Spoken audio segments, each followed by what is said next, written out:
Today's daf we're going to be learning is Pesachim Daf Nun. Shavua Tov to everyone. Reminder that the course on learning basic learning skills for Gemara with preparation for the Seder, with going more in depth into the Gemara, will be starting on Monday night at 8:30 Israel time at night.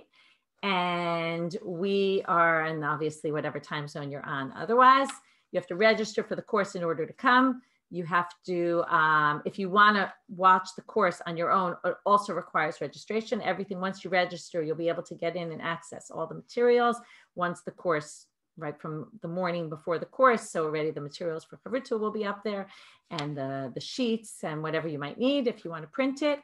And also after the next morning, then the video recordings will also be available.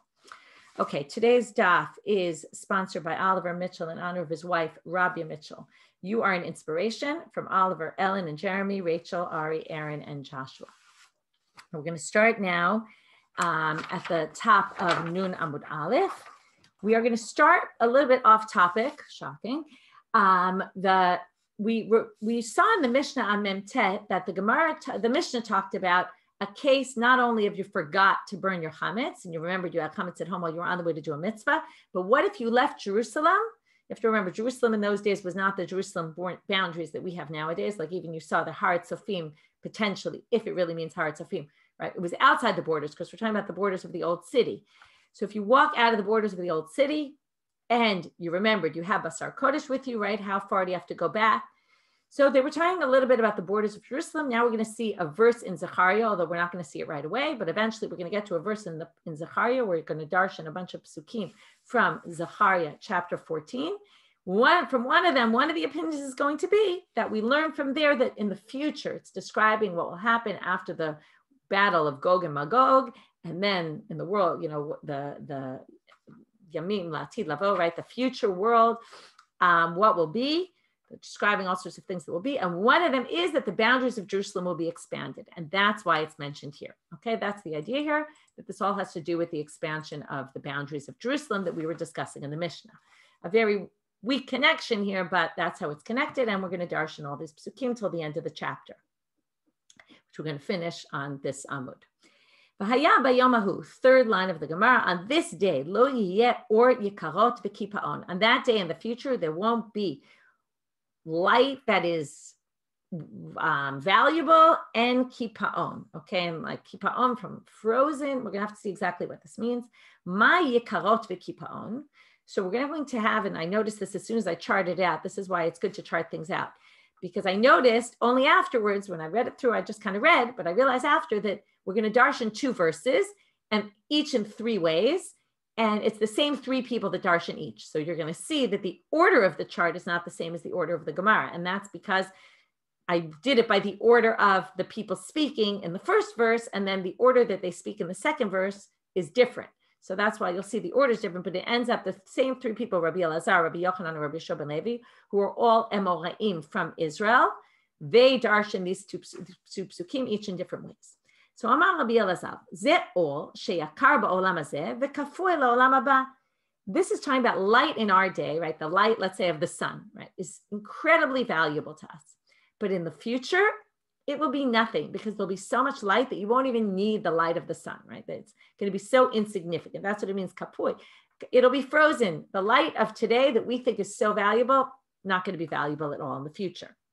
Rabbi Yochanan Amar, Elu niga'im v'ohalot is a totally different interpretation. Niga'im and ohalot, which is laws of if you get a blemish, right, or a leprous mark, all the laws of leprosy, and ohalot, which we all know, that's all tuma and tara issues, right? A tamei mate, someone dies, and there's a tent. All those issues are very complicated in this world. Yikarim hem ba'olam hazeh. Yikarim means valuable in the sense that they're very hard to attain, right? Like something very expensive is hard to attain. This knowledge is very hard to understand. But in the future, it's going to be easy. Everyone's going to understand those simply, right? So if you struggle with the Gemara in the world to come, Gemara will be easy for you. Rabbi Yeshua, but hopefully before that too. That's the whole idea of the skills class. Rabbi Yeshua ben Levi Amar, Elu b'nei Adam shikarin hem ba'olam hazeh ukfuyin hem la'olam haba. This is talking about people. It's a very fascinating line, and it leads to a very famous story. people who are valued in this world are going to be nobodies in the future world. Ki had Rav Yosef bereid Rav Yeshua ben Levi, as told in the story of Rav Yosef, the son of Rav Yeshua ben Levi, chalash v'id nagid. He was weak, he got sick, and he fainted. And when he fainted, it was like he almost caught a glimpse of death. Ki hadar, when he came back to his senses, Amar le'avua my chazit. His father said, "What did you see?" Amar le, right? You could say fell into a coma, right? Something along those lines. Amar le olam hafuch ra'iti. I saw an upside down world. El yonim lemata v'tachtonim lemala. All the people in this world that are the higher ups, right? What do you think of immediately? Politicians, right? Or right, that they're so important in this world, whether right, people value them or not is a whole other question, but they definitely have a lot of power. V'tachtonim lemala, but up there, they're nobodies. Okay, you could understand this in so many different ways. Socioeconomic status. You could understand, right? There's so many different ways you could take, different places you could take this. You could think that maybe it's talking about Talmidei Chachamim and non-Talmidei Chachamim, okay, but we're going to see that it doesn't really seem that way. Amar lo bini olam barur ra'ita. His father said that wasn't a confused world at all. That's the true world. That's the way it should be. The people who get valued in this world are not always the people who deserve to be valued, but in the future world, right, and up there, they value things properly. So then he asks him, Va'anan hechi hatam, but where were we in that whole world up there, right? He wants to know, either he's talking about Talmidei Chachamim in general, which would then mean that everything he spoke about before has nothing to do with scholars, or maybe he's talking about just the two of them specifically. Just like we are in this world, that's where we are there. And there it shows that at least in their perception, the rabbis or the scholars were well respected in their generation.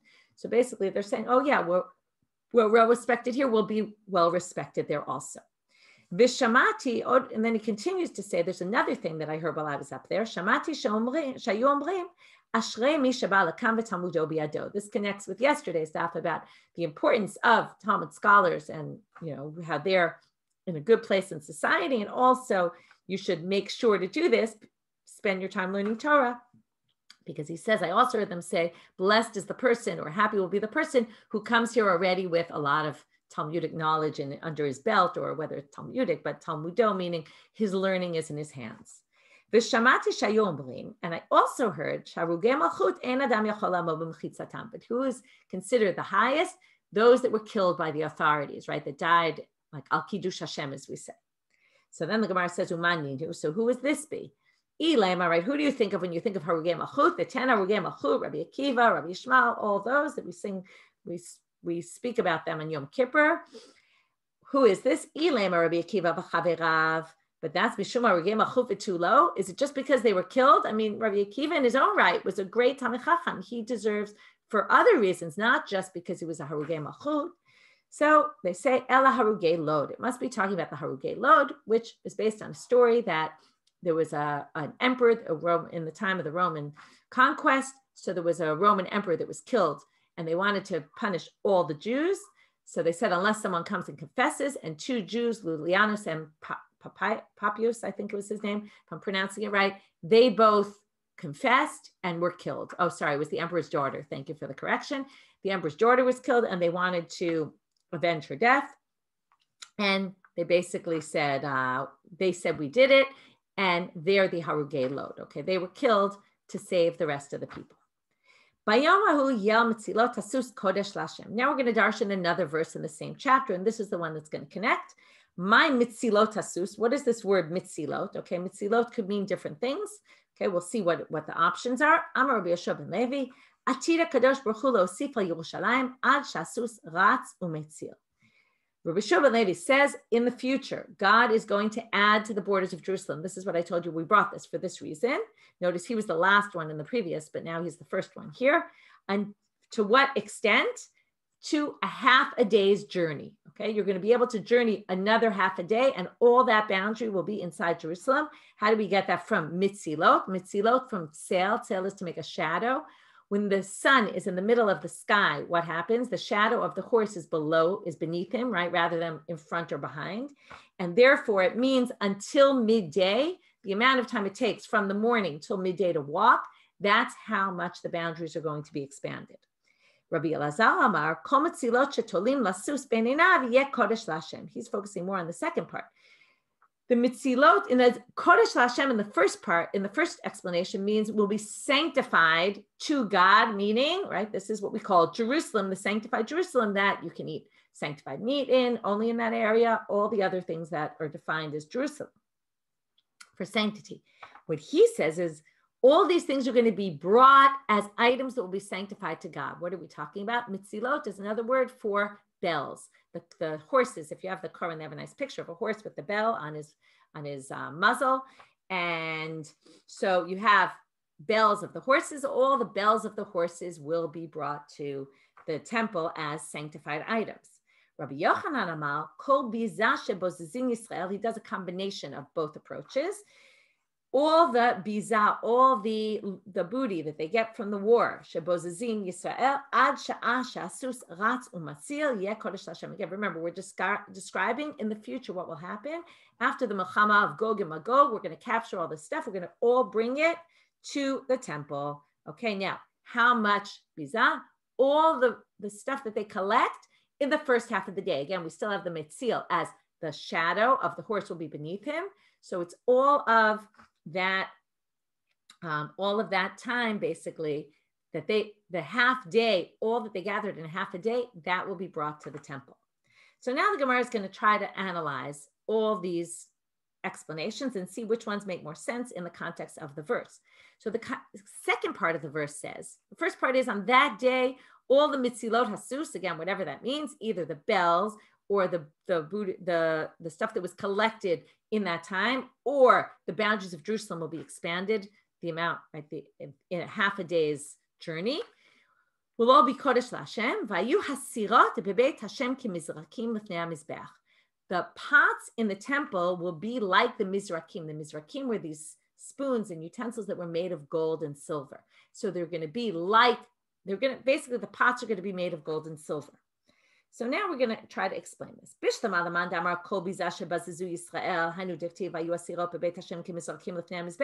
They took all what they collected. They might have collected these fancy pots and they brought them to the temple, and that would make sense. Then now they have these golden and silver pots.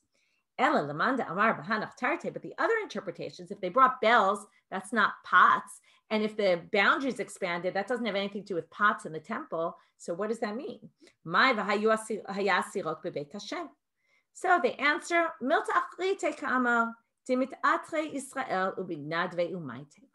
this means there's two different things going on in the verse. One is the boundaries will be expanded, or they'll bring all the bells to the temple.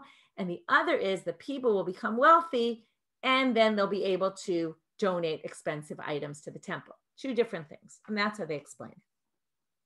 Second question, which is going to be, again, one makes the same one from before that made more sense, but the other ones don't, with another verse. The next verse says, I'm now in chapter 14 of Zechariah, verse 21. Kol sir b'Yerushalayim, all the pots in Jerusalem, ubi Yehuda, and in all of Judea. Kodesh l'Hashem tzvaot. Okay, they're all going to be sanctified to God. So all the people, why do they need so many? Because tons of people are going to come and sacrifice. And they won't be any more Canaanites in the temple on that day. Now, if you read this verse simply, you assume, what does it mean? It means the people from Canaan who lived in the land will not be there anymore. But that's not what it means. What it is understood to mean is Canaanim are socharim. There won't be any merchants anymore. In other words, there'll be no need for merchants, for merchants from a different nation to be in the temple.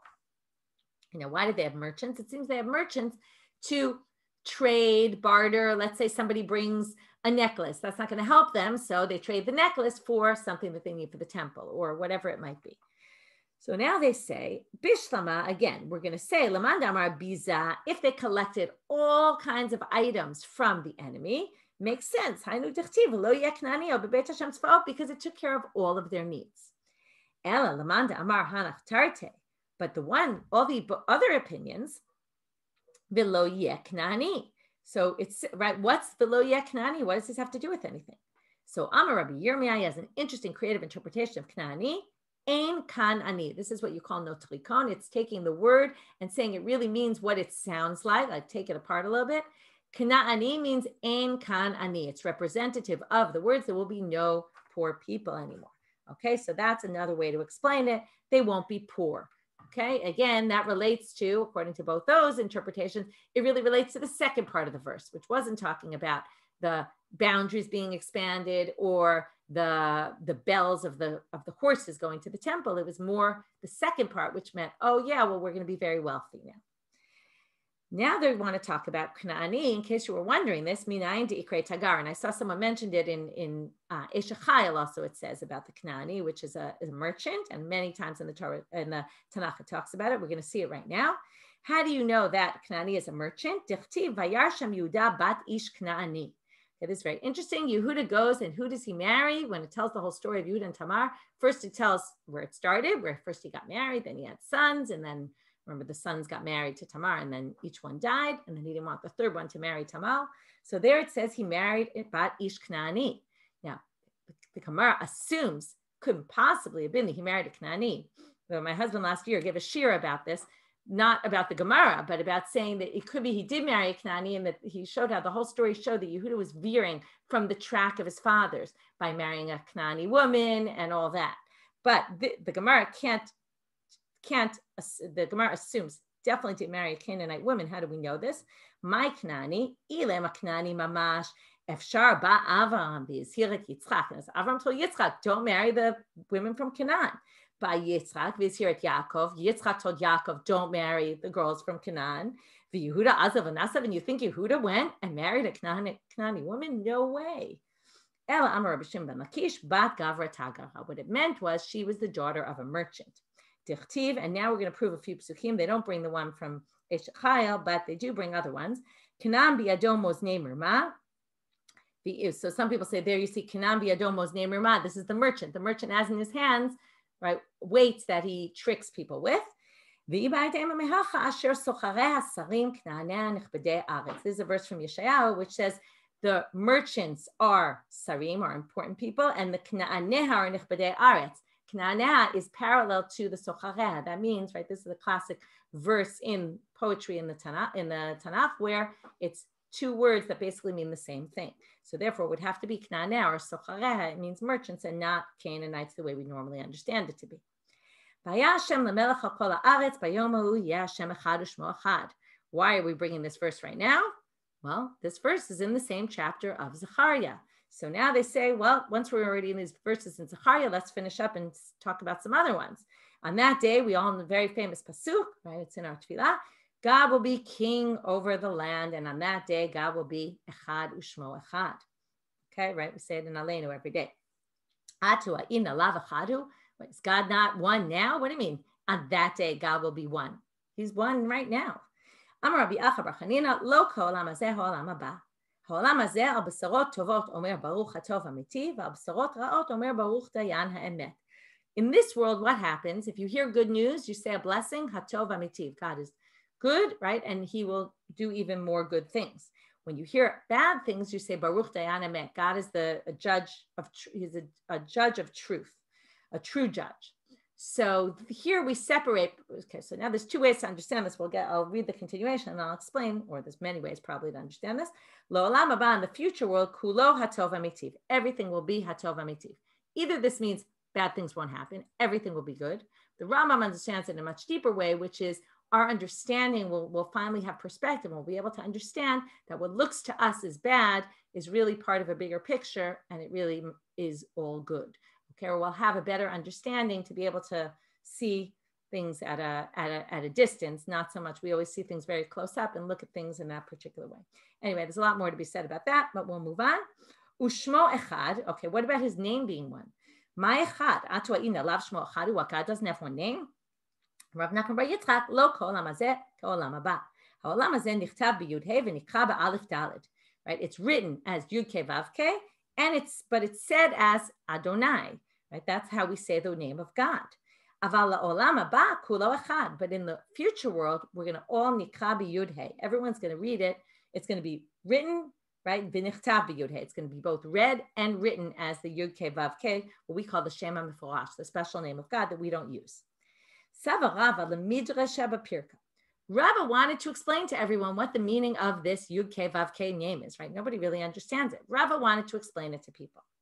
Amar le'ahu Saba, but an elderly gentleman got up before he was about to do it. Many people say Ahu Saba is often Eliyahu Hanavi, and said le'alem ktiv. This is from what we just read yesterday. God speaks to Moshe in the burning bush. He says, Zeh shmi la'olam, right? This is my name forever.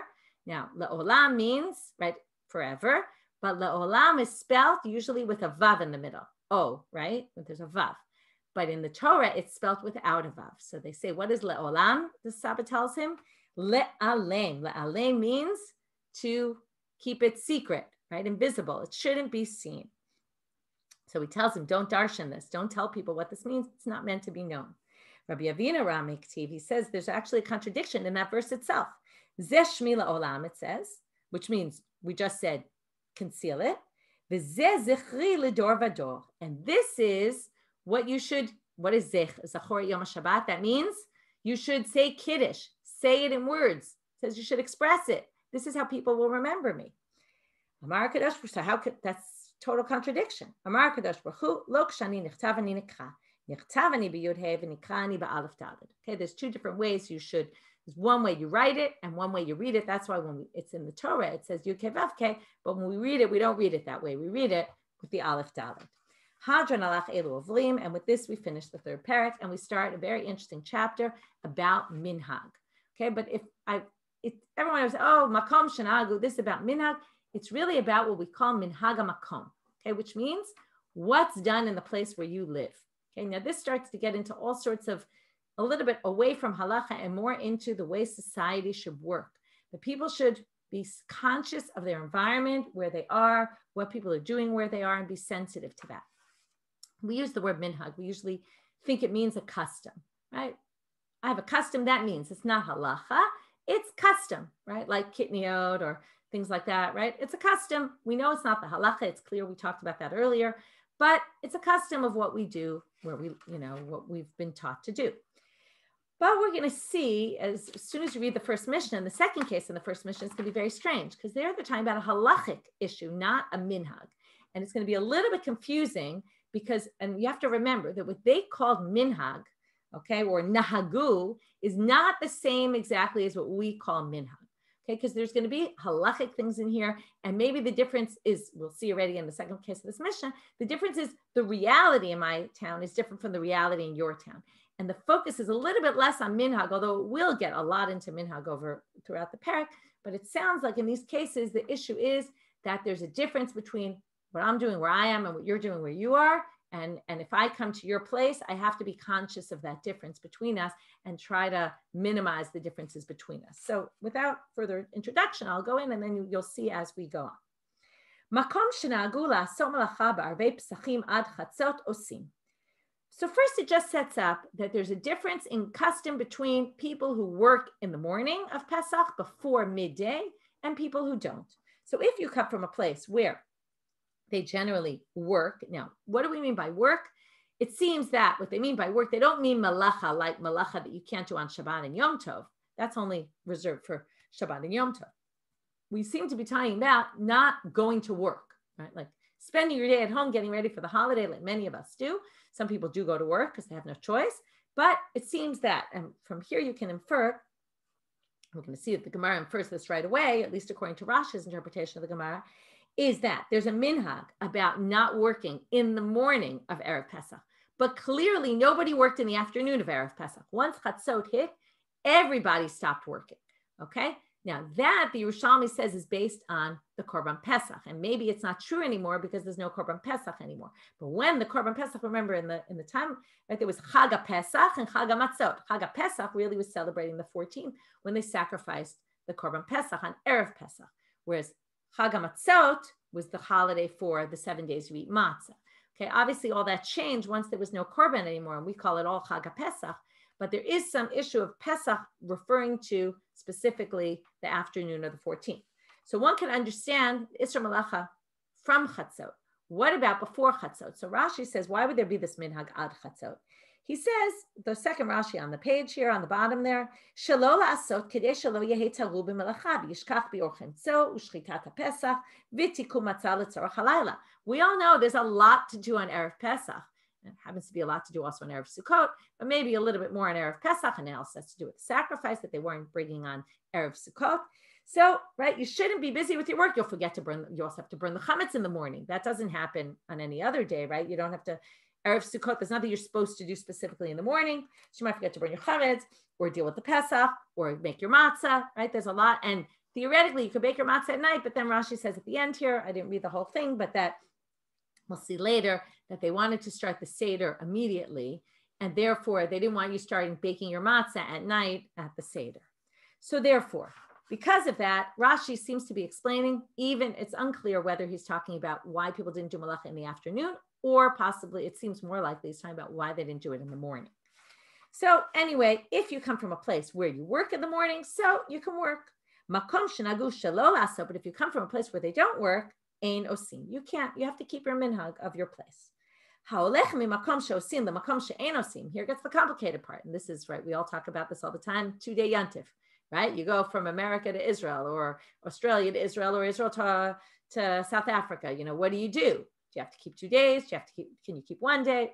So if you go mimakom she'osim l'makom she'ein osim, mimakom she'ein osim l'makom she'osim, if you go either direction, you have to take on the stringent minhag. So if you come from a place where they don't do work in the morning and you go to a place where everyone else is working, you can't work. If you go to a place where no one's working and you come from a place where you worked all the time on Erev Pesach in the morning, you can't work.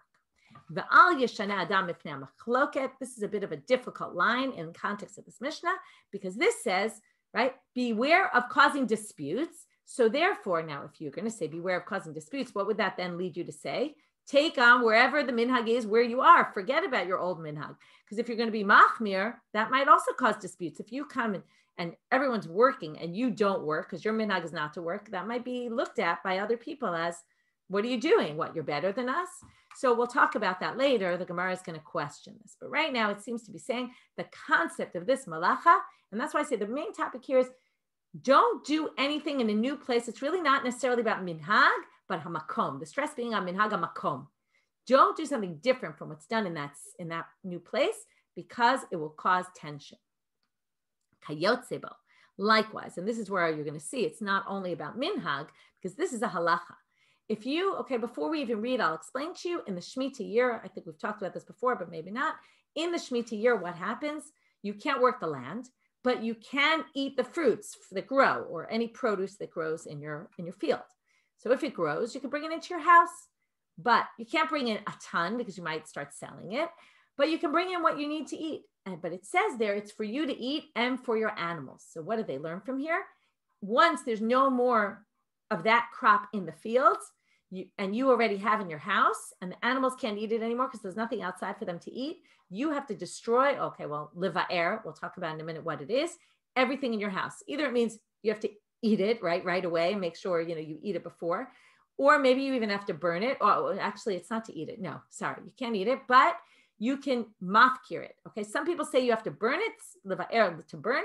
Some people say you have to say, this is no longer mine, I'm declaring it ownerless. Anyone who wants can come and eat it.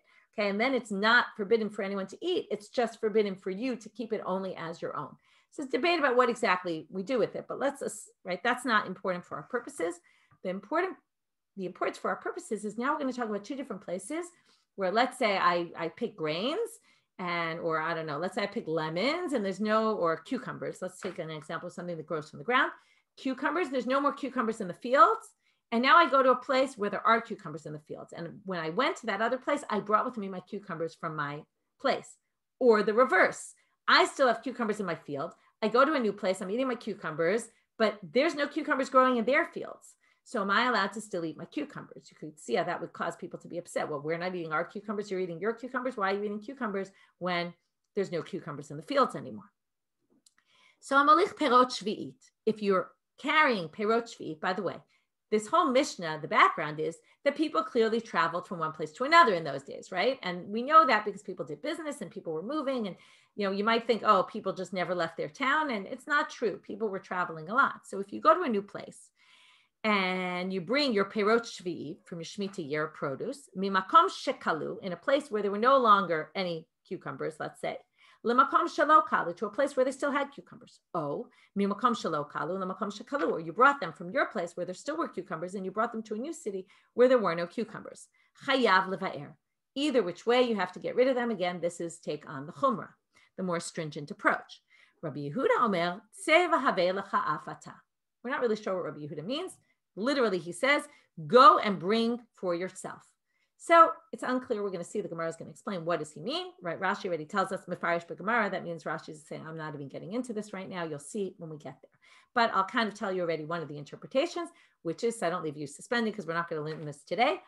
One of the interpretations is that he's lenient. And what he's saying is, if I go to your place and there's no more cucumbers in the fields and you say it's not fair, you're eating cucumbers and I'm not, you could say, oh, go bring from my city, go to my city and take cucumbers. And then there are still cucumbers.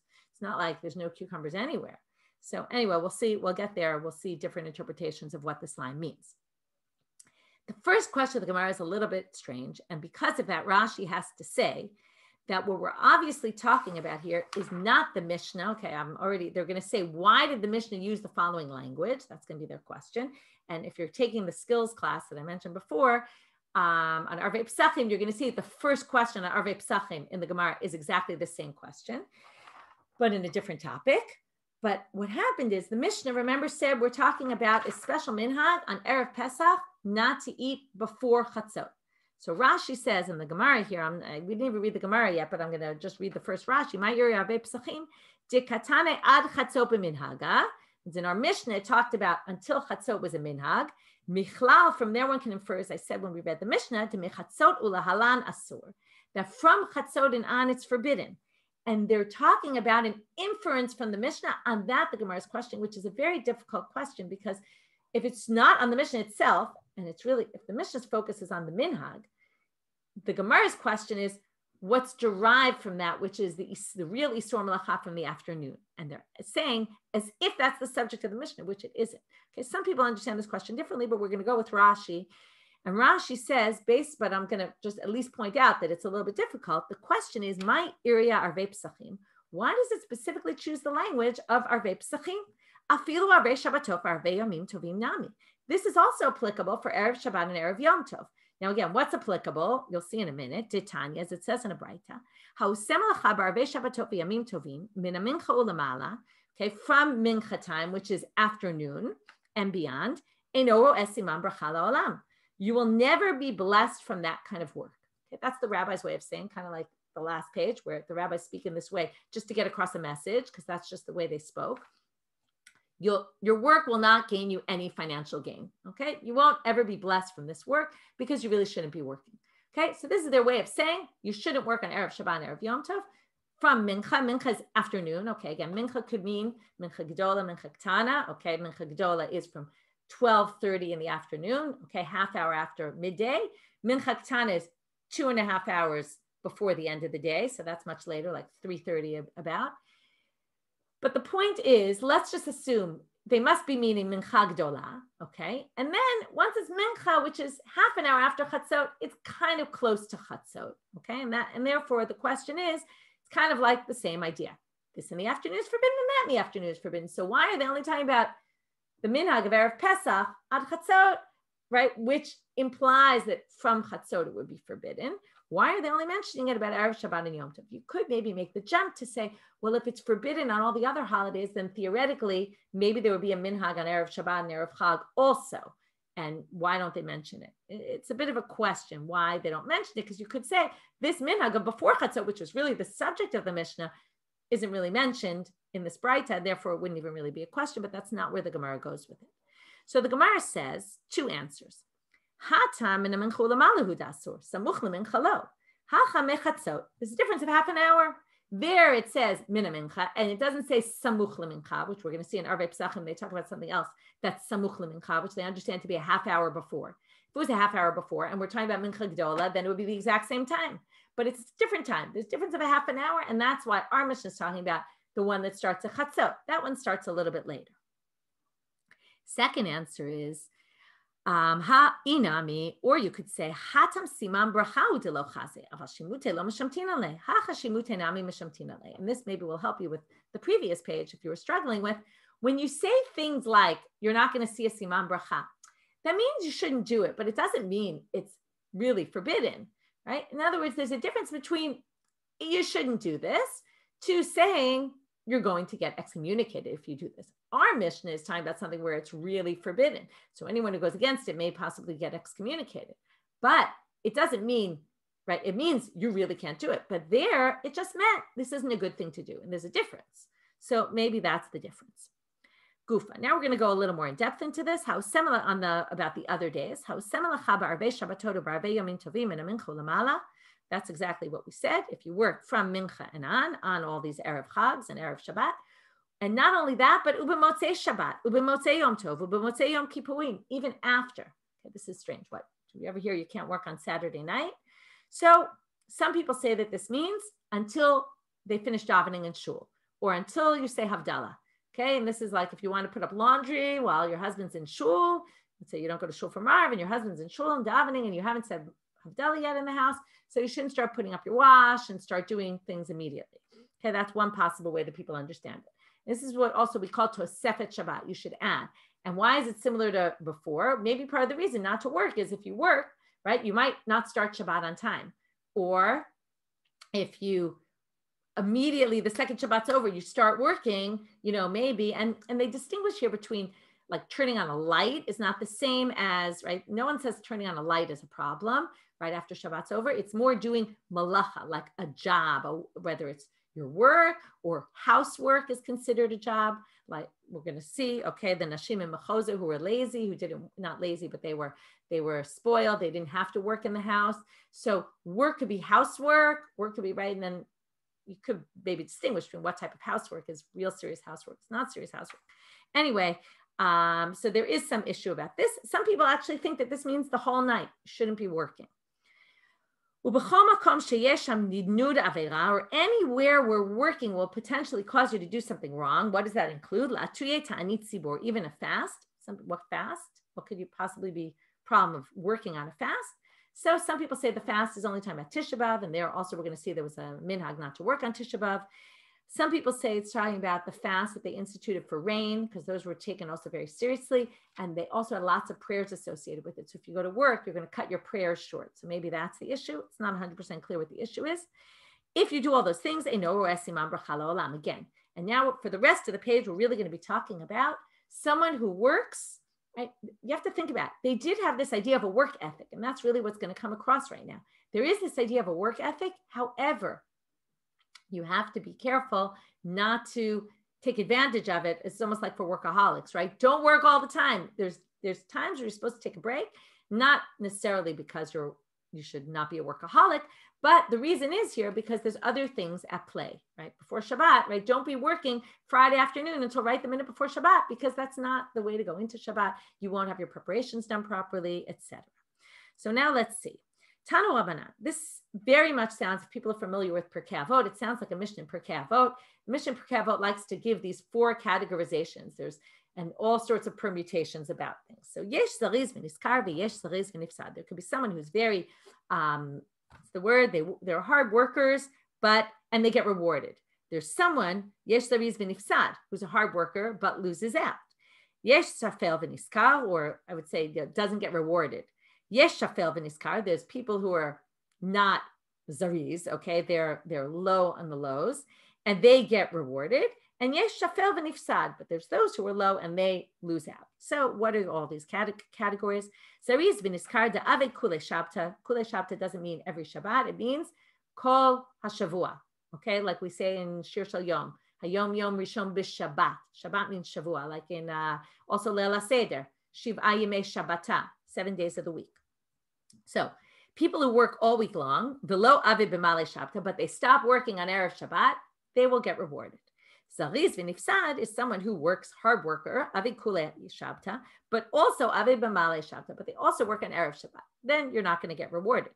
Shafel v'niskal, Delo avi kule shabta. It doesn't work all week, so they're kind of thought, right? Anyone who doesn't work, bad work ethic, they're not considered so high. However, lo avi b'malei shabta. But it turns out, since they don't work all week, they also don't work on Erev Shabbat, so they get rewarded because they didn't work on Erev Shabbat, even though they really didn't do anything.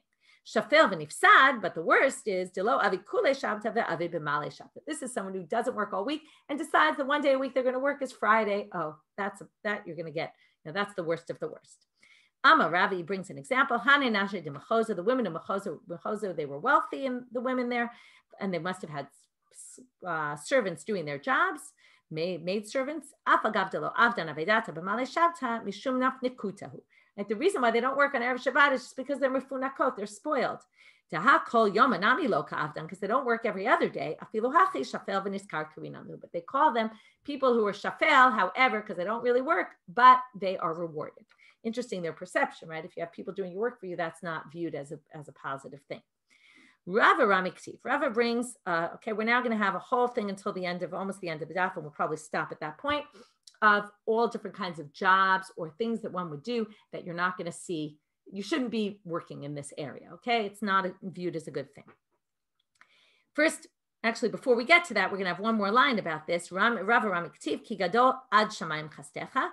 The chesed of Hashem, the great, the good things that God bestows on us are up till the heavens. In another verse, it says above the heavens. So how do you reconcile? Haketzad. Kambosim lishma, kambosim shelo lishma. There's people who do things for the right reason. There's people who do things not for the right reason, like the Nashim Mechoza. This sounds exactly like Pirkei Avot.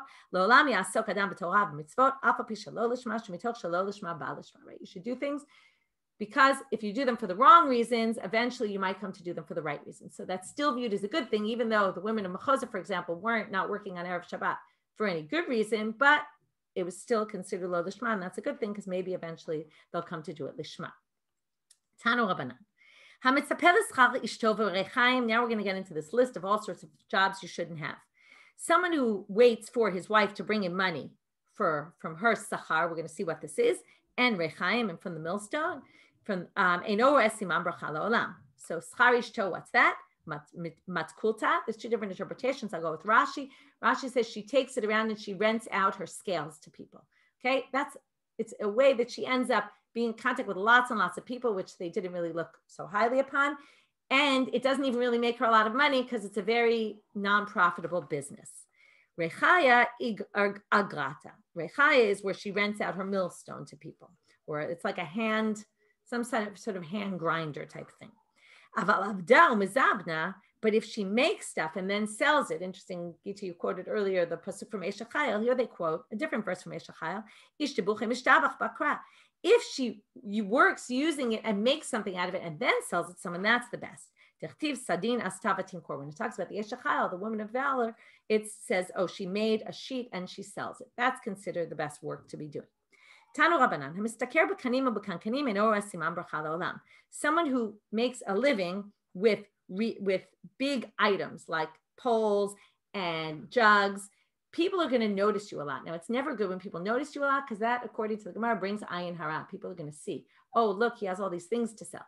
But these are items that don't really make a lot of money. So it looks like it, and you're going to get this ayin hara for really no good reason because you really don't have a lot to sell. My time, because they're so big in volume, people are going to look at you, and that's going to bring jealousy upon you, which causes ayin hara, which basically is going to cause your business to fail. And it's not even like it was a good business to begin with. Tanu Rabbanan, tagarei simtau migadlei be'ema daka v'kotzei lanot tovot notnim enehem b'chelek yafeh. You know, these are four different categories. My time, what's the reason? Again, this causes a lot of attention. Tagarei simtar are people who sell in the shuk on the street there, right? These peddlers in the corners.